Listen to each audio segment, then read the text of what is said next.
సేవ చేసుకుంటే భగవంతుని యొక్క అనుగ్రహం కలుగుతుంది అన్నారు. ఈ సేవ చేసుకోలేకపోతే మనం వచ్చిన దానికి ఏదైనా పురుషత్వం ఏదైనా ఉంటుందా, మనం ఎందుకు వచ్చామని ప్రశ్న వేసుకుంటే భగవంతుడు కూడా సమాధానం చెప్పలేడు.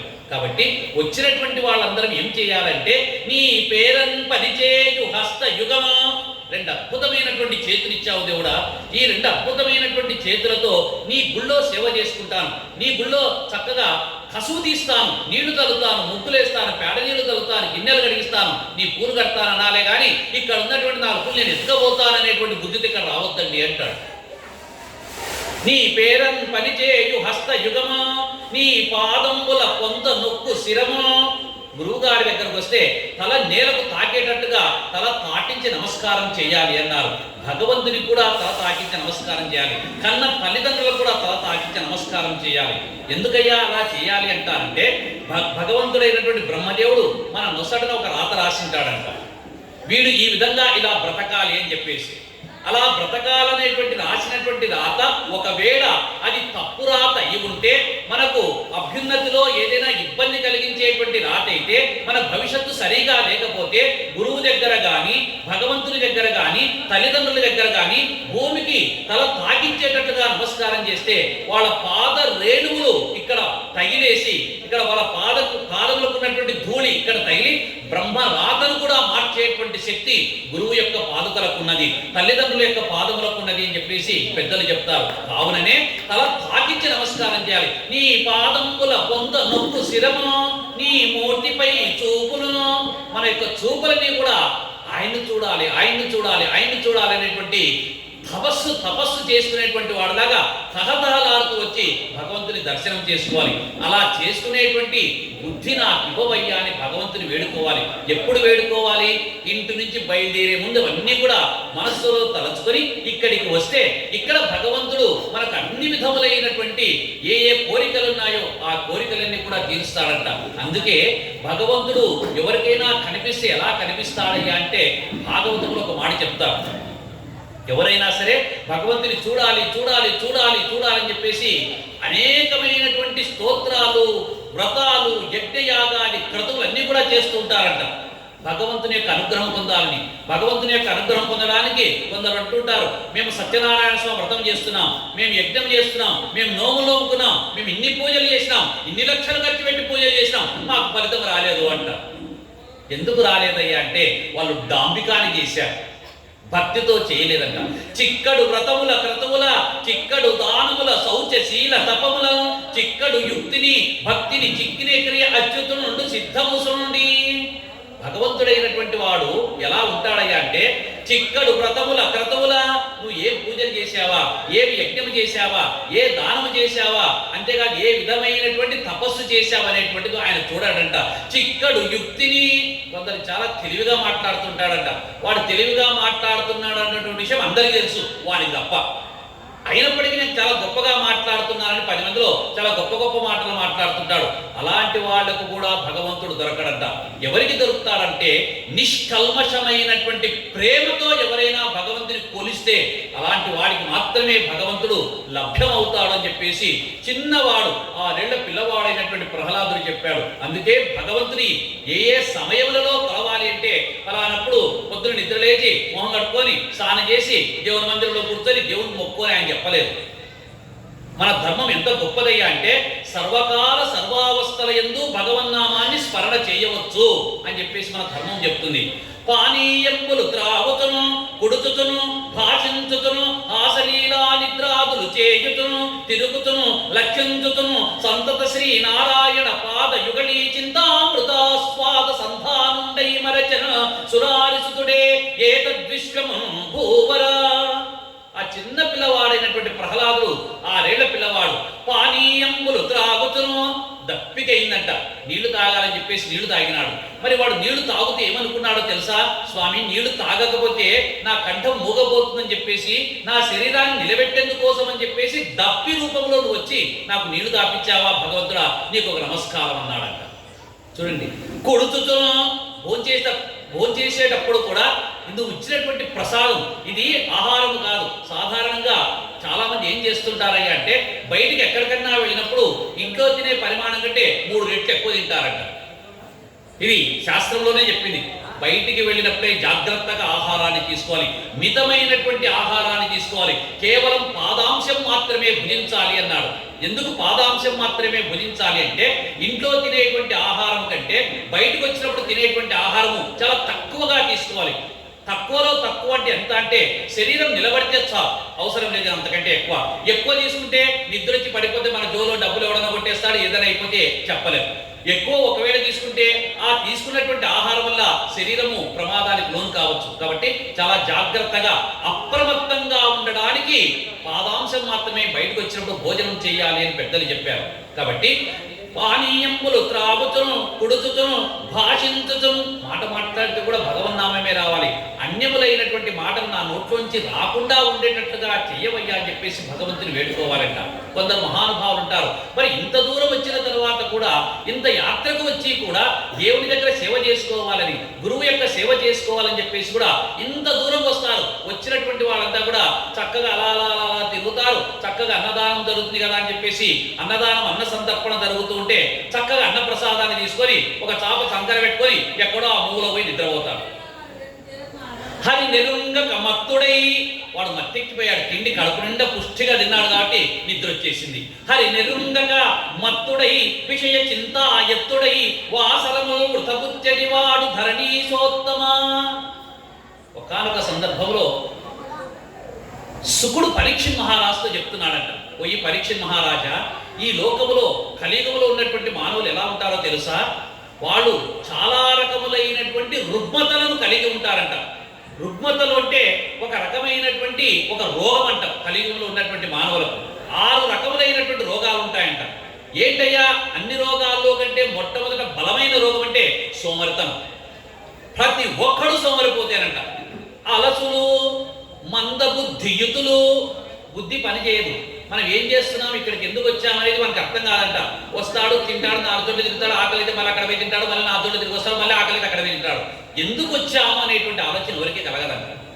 అల్పతరాయువులు, పోని వాడి యొక్క జీవితం అంతా వాడు 100 సంవత్సరాలు బాగా బ్రతుకుతాడంటే, ఇది ఈ యొక్క శరీరం ఎలాంటిది తెలుసా?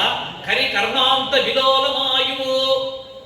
ఏనుగు నిలబడి ఉంటే, ఏనుగు మనం తదేకంగా గమనిస్తే ఏనుగు శరీరం అంతా కదలకుండా అలాగే ఉంటుంది, కానీ దాని చెవి మాత్రం నిరంతరం కొట్టుకుంటూనే ఉంటుంది, ఇలా ఇలా ఇలా ఊగుతుంటుంది. వీడి ప్రాయము, వీడి యొక్క యవ్వనము, వీడి యొక్క ఆయుష్ కూడా అంతే. ఎప్పుడు పోతుందో నీటి మీద బుడగలగా టప్పని పడిపోతుంది ఎప్పుడోసారి. ఆ విధంగా ఈ యొక్క శరీరం అనేటువంటిది, ఆయుష్ అనేటువంటిది నిలకడలేనటువంటిది, ఎప్పుడు పోతుందో కూడా తెలియదు అన్నారు. అలసులు, మందబుద్ధియుతులు, అల్పతరాయువులు, ఉగ్రరోగ సంకలితులు, భయంకరమైనటువంటి రోగాలు వస్తాయంట. ఆ రోగాలకు పేర్లు కూడా తెలియకుండా జనాలు పడిపోతూ ఉంటారంట. ఉగ్రరోగ సంకలితులు, మందభాగ్యులు, ఐశ్వర్యం దండిగా ఉంటుంది, అనుభవించే రాత వారిని నొసగట భగవంతుడు రాసి ఉంటాడంట. సుకర్మములెవ్వియు చెయ్యజాలని కలియుగమందు మానవులు. ఈ కలియుగంలో మానవులు ఏదైనా ఒక మంచి పని ఏదైనా చేస్తారంటే పొరపాటు కూడా చేయరంట. ఒకవేళ ఎవడైనా చేస్తుంటే ఏం చేస్తావు పొలంపరామం అంటారంట. అదేమో చెప్తారు, సామెత చెప్పినట్టుగా ఉంది. కాబట్టి కలియుగంలో మానవులందరినీ తరింపజేసేటువంటిది ఒక్కటి ఏదైనా ఉందంటే కేవలం పురాణ శ్రవణము మాత్రమే. పురాణాన్ని కలియుగంలో శ్రద్ధగా ఎవడైనా శ్రవణం చేస్తే చాలంట వాడికి మోక్షం గ్యారంటీ అని చెప్పారు. ఎలా చెప్పారు గ్యారంటీ అంటే, అక్కడ ఒక ప్రమాణం చెప్పారు, చెప్తే జాగ్రత్తగా వినండి. ఇప్పుడు మనం అందరం ఇక్కడికి వచ్చేసాం, మన ఊర్లో నుంచి ఎక్కడెక్కడి నుంచి అందరం బయలుదేరి వచ్చేసాం.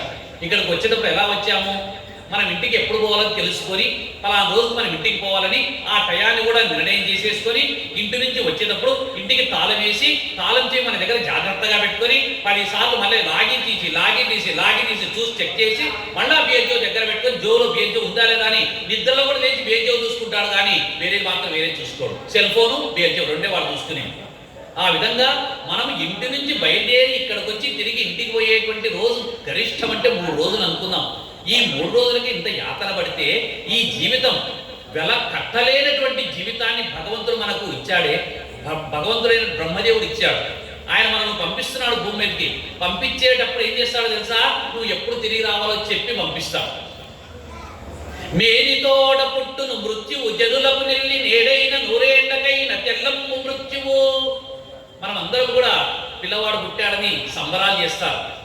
1వ సంవత్సరం వచ్చింది ఫస్ట్ బర్త్డే, 2వ సంవత్సరం వచ్చింది 2వ బర్త్డే, 3వ సంవత్సరం వచ్చింది 3వ బర్త్డే. వేలు లక్షాన్ని ఖర్చు పెట్టి అంగరంగ వైభవంగా బర్త్డేలు వచ్చినాయని చెప్పేసి సంబరాలు చేసుకుంటుంటాం అందరం కూడా. కానీ బ్రహ్మదేవుడు ఏం చేశాడో తెలుసా? నువ్వు బర్త్డే చేసుకుంటున్నావురా, నీ డెత్ డేట్ నా దగ్గర ఉంది అంటాడు. నువ్వు చచ్చే రోజు నా దగ్గర ఉందిరా, ఇది దగ్గర అవుతుందని చెప్పేసి నువ్వు చాలా జాగ్రత్తగా ఉండురా అంటాడు. మేలుతోడ పుట్టును మృత్యువు జనులకు నెల్లి నేడైన నూరేళ్లకైన తెల్లంబు మృత్యువు. ఈరోజు పోవచ్చు, రేపు పోవచ్చు, మర్నాడు పోవచ్చు, నూరేళ్ళ పోవచ్చు, నూరేళ్ల తర్వాత చస్తాడు కదా, గ్యారంటీగా వస్తాడు అని చెప్పి బ్రహ్మదేవుడు రాసి పంపించాడు.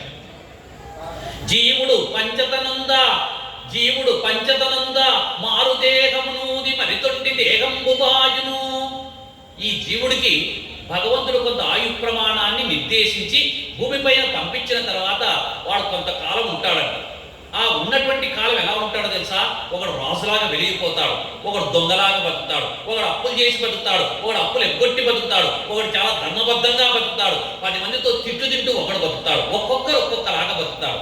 ఎలా బ్రతుకుతారో తెలుసా అని చెప్పాడు. తన పూర్వ కర్మ భవమెల్లమా, తన గత జన్మములలో చేసుకున్నటువంటి పుణ్య ఫలితంగా వాడు ఈ జన్మంలో వాడు ఆ విధంగా బతుకుతాడు అని చెప్పారంటారు. మరి ఆ విధంగా బతికినటువంటి వాడు ఆయు ప్రమాణం తీరిన తర్వాత వీడి శరీరం పడిపోతుంది అని తెలుసుకొని అంతర్లీనంగా ఉన్నటువంటి జీవుడు ఇక్కడి నుంచి ఎగిరి ఇంకొక శరీరంలోకి దూరుతాడు. ఎలా దూరుతాడంటే వీడు పడిపోయే లోపలనే అవతల ఒక శరీరాన్ని వాడు సిద్ధం చేసుకుంటాడంట. ఆ శరీరం ఏమైనా కావచ్చు, మానవుడే కావచ్చు, పంది కావచ్చు, కుక్క కావచ్చు, నక్క కావచ్చు, ఎద్దు కావచ్చు, చెట్టు కావచ్చు, క్రిమి కీటకాదులు కావచ్చు, ఇంకా దౌర్భాగ్యమైనటువంటి జీవితం కావచ్చు, ఏదైనా కావచ్చు. కానీ వాడు సిద్ధం చేసుకొని ఇది పడిపోయే ముందుగా ఒక్క అరగడియ ముందు దీంట్లో ఎగిరిపోయి అవతల పడతాడు. వీడు ఎప్పుడైతే ఎగిరి అవతల దునికి ఆ జీవిలోకి చేరాడో వీడు శివముగా ఉన్నవాడు శవమైపోతాడు. వీడు అంతవరకు కొన్ని లక్షలు సంపాదించుంటాడు, కోట్లు సంపాదించుంటాడు, అంతవరకు హంసతూలికా తల్పంలో ఏ శిలువులో పడుకుంటాడు. ఎప్పుడైతే ప్రాణం అయిందో వాడి భార్య అంటుంది, వాడి నుంచి బయటపడైంది అంటే శవం ఆమెను చూసి భయం అంటుంది. చూడండి, అంతవరకు వాడు సంపాదించినదే, వానితో సహగమనం చేసినటువంటి సొంత భార్యని వాడిని ఈసడించుకుంటుందంట. అలాంటి నికృష్టమైనటువంటి దేహము పైన మమకారం ఎందుకు అంటాడు ఆయన. కాబట్టి ఈ దేహాన్ని ఊది మరితొంటి దేహంబు బాయు, కొత్త దేహాన్ని సిద్ధం చేసుకుంటుంది. ఆ విధంగా ఎలా కొత్త దేహాన్ని సిద్ధం చేసుకుంటుంది అంటే అక్కడ ఒక్క మాట చెప్పాడు. మనం మామూలుగా పల్లెటూళ్ళలో ఉన్నటువంటి వాళ్ళం కాబట్టి మన పొలాలతో మంచి సన్నిహిత సంబంధం ఉంటుంది. ఆకు పురుగు అనేటువంటిది ఒక గొంగళ పురుగు లాంటి ఆకు పురుగు ఉంటుంది. ఆకు పురుగు ఒక ఆకు మీద నుంచి ఇంకొక ఆకు మీదకి పోయేటప్పుడు అలా అలా అలా వంగుతూ వంగుతూ వంగుతూ నడుము పైకెత్తి ముందుకెళ్ళి పోతూ ఉంటుంది. అలా పోయేటువంటి పురుగు ఒక ఆకు చివరి దాకా వెళ్ళి నడుమెత్తి అలా చివరి దాకా పెట్టి ఆ మూతి ఎత్తి 2వ ఆకును పట్టుకుంటుంది. దాని నోటితో 2వ ఆకును పట్టుకొని జాగ్రత్తగా వెనక భాగాన్ని ఎత్తి 4 అడుగులు అలా అలా అలా ముందుకేసేసి దాని కాళ్ళతో ఆ తర్వాత ఈ శరీరాన్నంతా ఎత్తి 2వ ఆకు మీద పెట్టుకుంది. ఇప్పుడు 1వ ఆకును వదిలేసింది. మొదటి ఆకును వదిలేసి 2వ ఆకును ఏ విధంగా అయితే ఆకు పురుగు జాగ్రత్తగా పట్టుకొని అక్కడి నుంచి ముందుకెళ్ళిపోతుందో ఇందులో ఉన్న జీవుడు కూడా అంతే. దీన్ని వదిలిపెట్టారు. 2వ దాన్ని చేరేదాన్ని జాగ్రత్తగా దాన్ని ఏర్పాటు చేసుకొని దీన్ని వదిలిపెట్టి మరితొంటి దేహము బాయును మారు దేహమునుది, 2వ దేహాన్ని ఏర్పాటు చేసుకొని దీన్ని వదిలిపెట్టి అవతల దేహంలోనికి చెరుతాడు. కానీ జీవుడు పోయినాడు కదా, ఈ శరీరాన్ని కలిగి ఉన్నప్పుడు వీడు ఎన్నో తప్పుడు పనులు చేశాడు కదా, ఈ తప్పుడు పనులు, ఈ పుణ్యము, ఈ పాపము దీనితోనే అంతమవుతుందా అని అనుకుంటారు. అంతం కాదు. వెంటవచ్చు కర్మ విసరము. ఇక్కడ ఉన్నటువంటి వాసనలు వాడు తీసుకొని పోతాడు. పాపం చేశాడా ఆ మూట తీసుకుపోతాడు, పుణ్యం చేశాడా ఆ మూట తీసుకుపోతాడు. కాబట్టి పుణ్య పాపముల మూటను వాడు నేరుగా తీసుకొని అవతల జీవిలోనికి చేరి అవతల జీవిలో ఒకవేళ నర్తించు దీపించు దరి అయిన ఒకవేళ తొలగిపోవు. ఆ విధంగా ఈ జన్మములో వాడు చేసినటువంటి పుణ్య పాపాలను వాడు వెంటబెట్టుకొని అవతలికి తీసుకొని వెళ్ళి ఆ జీవి వాడు ఏదైనా కావచ్చు. కాబట్టి ఆ జీవి జాగ్రత్తగా మంచి జన్మ రావాలి అంటే ఈ జన్మ వచ్చినప్పుడు జాగ్రత్తగా బతకాలి. మనం ఎంత జాగ్రత్తగా ఒళ్ళు దగ్గర పెట్టుకొని బ్రతుకుతామో ఆ తర్వాత వచ్చేటువంటి జన్మ బహుశా భగవంతుడు అనుగ్రహిస్తే మనం మంచి పనులు చేస్తే వైకుంఠమే వస్తుంది. మరి జన్మ ఎత్తవలసిన అగత్యం లేనటువంటి లోకాలకు పెడతాం. అంతగా జన్మ వస్తే మళ్ళీ మానవ జన్మనే రావాలని భగవంతుని కోరుకోవాలి. మానవ జన్మ వస్తేనే పుణ్యం చేసేటువంటి అవకాశం ఉంటుంది. పుణ్యం చేసేటువంటి అవకాశం ఉంటేనే ధర్మ మార్గంలో నడిచి భగవంతుని చేరుకునేటువంటి అవకాశం ఉంటుంది. కాబట్టి ఆ విధంగా ఈ కర్మ విసరమ్ము వారి వెంట తీసుకొని పోతాడు. ఆ తీసుకొని పోయినటువంటి వాడు ఆ జన్మ నుంచి ఆ విధంగా ముందుకు వెళ్ళిపోతాడు. కావుననే చాలా జాగ్రత్తగా బ్రతకాలి అని చెప్పనన్నారు. మనం అందరం కూడా గురువు యొక్క సన్నిధికి వచ్చినప్పుడు గురువు దగ్గర ఇంకా జాగ్రత్తగా ఉండాలి. దేవుని దగ్గర అటు ఇటు ఉన్న పర్వాలేదు, కానీ గురువు దగ్గర తప్పు పని చేస్తే గురువు ఒక్కసారి దెబ్బ వేశాడా ఇంకా వాడు లేయడం అనేటువంటిది ఇంకా ఎన్ని జన్మలు కూడా చేత కాదు. కాబట్టి మనం అందరం కూడా జాగ్రత్తగా పరదేశప్ప గారి యొక్క ఆరాధన మహోత్సవానికి వచ్చాం. కాబట్టి మీరందరికీ కూడా ఆ గురువు గారి యొక్క సంపూర్ణ అనుగ్రహం కలగాలని చెప్పేసి మాట్లాడేటువంటి పెద్దలు ఇంకా చాలా మంది ఉన్నారు. కాబట్టి నాకు యొక్క అవకాశం ఇచ్చినటువంటి మీకు అందరికీ కూడా సభాముఖంగా ధన్యవాదాలు తెలుపుకుంటూ ఇంతటితో ముగిస్తున్నాను. గోబ్రాహ్మణేభ్యః శుభమస్తు నిత్యం. లోకాః సమస్తాః సుఖినో భవంతు. ఇంతవరకు